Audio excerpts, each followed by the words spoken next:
All right, now to give us more perspective in terms of what, of course, is happening in the Ukraine war, we're joined by Dr. Sergei Markov, who's a former spokesperson for President Putin and a former member of the Russian Parliament and director of the Institute of Political Studies and a Russian political scientist. Mr. Markov, Dr. Markov, thank you very much indeed, sir, for joining us here on WION. And let me, in fact, start off by asking you this.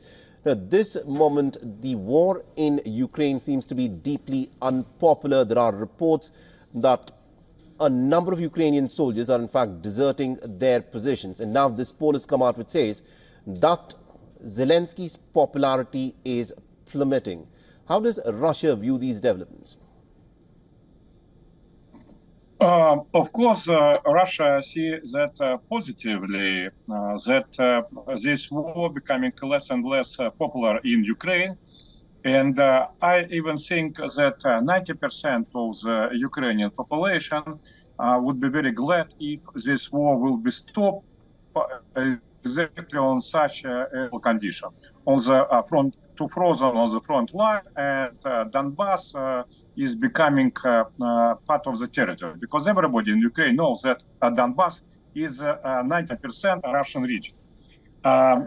Also, I would say that in Russia, we think that this opinion of the Ukrainian citizens has no sense, because we strongly believe that in Ukraine there are no democracy, and these opinions cannot not be taken in account by clear dictatorship regime. Also, it's even not Ukrainian dictatorship regime. Right. It's American dictatorship regime. The dictator of Ukraine, not Zelensky, but Central Intelligence Agency of the United States of America. So they absolutely don't care about what their proxy, or to say more clearly, Ukrainian slaves is thinking about. We know that they're taken from the streets, and there are thousands of videos when people don't want to go to the war, but they are grabbed and sent to the war by Ukrainian dictatorship regime. Right. Now, Dr. Markov, you've been a former parliamentarian in Russia's Duma. So the question that I want to ask you is this. Zelensky has, in one of his interviews suggested that there could be a possibility that Ukraine could cede the territories that Russia currently holds, for a part of a peace deal agreement, but it would want Ukraine to be under the security umbrella of the NATO military alliance. Do you think this suggestion that Russia can keep the territories that it has acquired for the time being, for which later negotiations can be held, but Ukraine can enter into the NATO military alliance, would that be acceptable to Moscow? It's absolutely not acceptable for not for the Moscow, but for the whole Russia, because we already had such kind of Minsk I agreement, just freezing the fighting, and Minsk II agreement, and all of them have been violated by a Ukrainian regime. So no reason for Russia to repeat the same mistake which already have been done twice. Also, Vladimir Putin clearly says that for the normal peace, we should take out the real reason of this war. And this real reasons of the war exactly that Russia has feeling of threat that NATO moving more close to the Russian capital and center of Russia. So Ukraine joining NATO exactly it's one of the main goal of when Russia has to send its troops to those wars. I think you've made the point very clear that you will not accept Ukraine to be a part of the NATO military alliance. Let's, hypothetically speaking, look at another scenario which is also being talked about.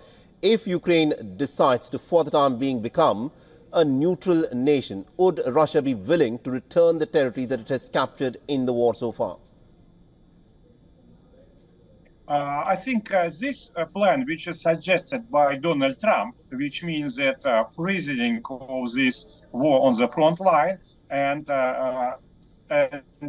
guarantees that the neutrality of Ukraine, it's more or less accepted by Russia, but only I would say it's only 30% of the absolutely needing demands. First of all, we think that it will be, if you do a militarization of Ukraine, right. it also will be the same situation as you already told in your news, that radical Islamists nearby the Syria, because no militarization, they started against attack against Syria. Same Hamas, because there was no demilitarization of Hamas, they started war again against Israel.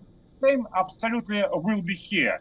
So demilitarization of Ukraine is strongly demanded. And another, of course, stopping terroristic character of the Ukrainian regime. All right. Because if you will have government led by terroristic methods, sometime if you're a peaceful neighbor, you will have problems with such a terroristic government. So stop terror in Ukraine against Russian language, engage terror against Orthodox Church, terror against civilians who have relatives in Russia, and there are millions of them. Each one is the main Russian demands. All right, we are completely out of time, but I think you've made your point there in terms of how Russia would, of course, like to approach these peace negotiations whenever they happen. Thank you very much indeed, Dr. Sergei Markov, for joining us with that perspective there. For all the latest news, download the WION app and subscribe to our YouTube channel.